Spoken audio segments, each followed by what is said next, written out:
Hey, this is Life with Shauna Renee here, back with another video.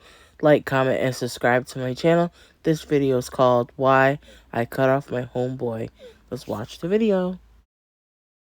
So a couple weeks ago, I decided I wanted to go get Japanese barbecue. That's probably my favorite food, like my favorite restaurant food, like Japanese barbecue. Yukaku, like if they only have one customer, just know it's me, right? So I texted my homegirl and my homeboy, their brother and sister, and I was like, I'm going to Japanese barbecue around 7 if any of y'all want to pull up. They both ended up pulling up. Whatever, it was a great time. And like me and her, we go often, we does this, like we already know what's up, right? But her brother, like he's also my friend, like at one point in time we were real like close friends, like we were best friends, but like I would have said like at that moment in time we were good friends still. I don't think we were best friends, but we were good friends. Like that's my friend. He's not just her brother, that's my friend, you know?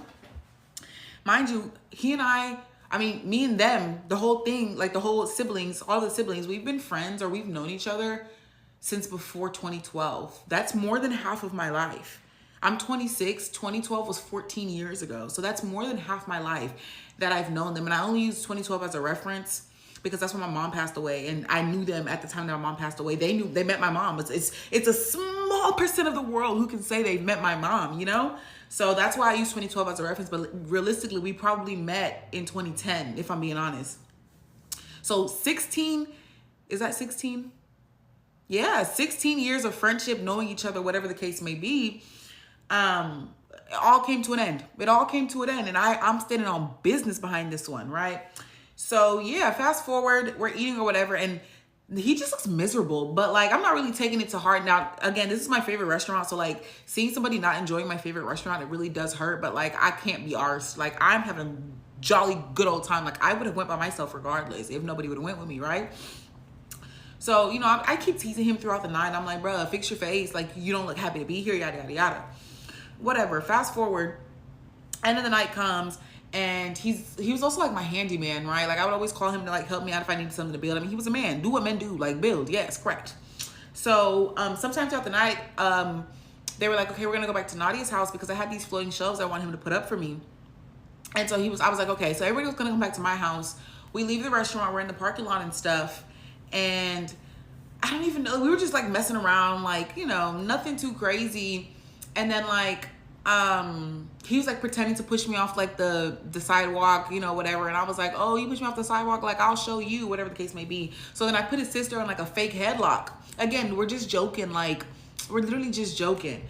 And so then he comes to put me in a headlock for putting his sister in a headlock, and immediately I was like, okay, game's over, like game's over. My wig is not glued down, like game over. And so he was like, oh, okay, bet. Like, all right, your wig's not glued down. Like, all right, bet. He quits. He quits trying to put me in a headlock or whatever.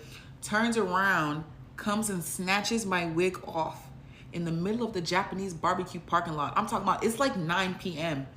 in Midtown in Houston. And he snatched my wig off. I'm talking about wig on the floor, on the bare cement. $800 worth of bundles and closure on the bare cement. After I just told you that don't put me in a headlock, my wig is not glued down. If the wig would have came off during the headlock, okay, you feel me? I put your sister in the headlock. We was joking, okay. But the fact that I told you my wig was not glued down, you said okay, and then doubled back and ripped the wig off. He's so lucky I didn't steal off on him in that moment. Like he literally ripped it off and then took off running. And I was like, there's just no way. And I literally told him in his face, I said, I would never speak to you again. He said, that's fine, that's fine. Then I said, I picked my wig up off the floor, bald headed. I'm talking about freedom braids, a wig cap sitting back here, like, not necessarily embarrassed, but like an embarrassing thing just happened. Like my homeboy just ripped my wig off. You feel me? And is laughing in my face. I just told you I would never fuck with you again, and you're continuing to laugh in my face. I get in the car, turn the car on, finna pull off. He's knocking on my window like, oh, so am I going to your house? Am I going to your house? Like, am I putting up the shelves?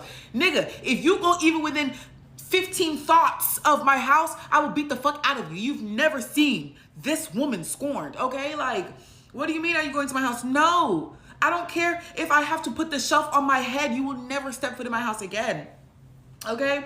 Now, I already knew after that, like, I would never speak to him again, but I did expect him to apologize. Days go by, no apology, no nothing, radio silence. And then his sister ended up calling me. Mind you, I'm not beefing with the sister. I was beefing with the sister until I spoke to her. She almost got cut off right with her brother. But she was like, I had no idea what even happened. Like, all I know is I turned around, your wig was on the floor. I assumed it came off in a scuffle. Like, I didn't know he ripped it off.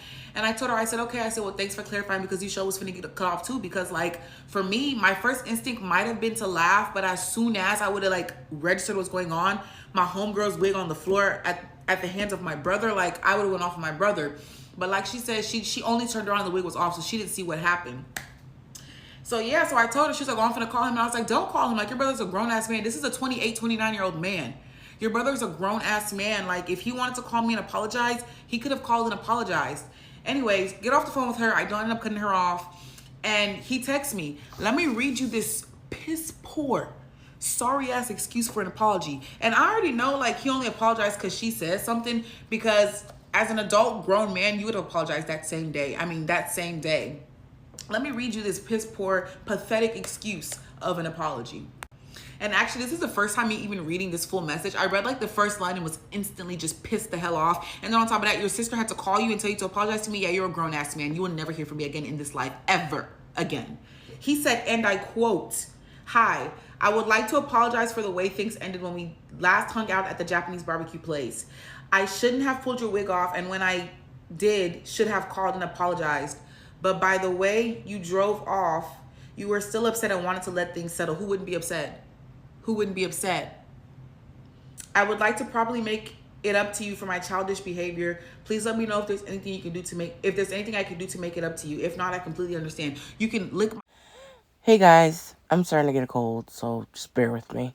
But my opinion is that if y'all was just playing around and then he accidentally, which I feel like you already told him that your wig is loose, and then he just pulls it off, it's like he was wanting to do it. Like he was on purpose, in a sense, because you wanted to go get your food and you invited them to come with you.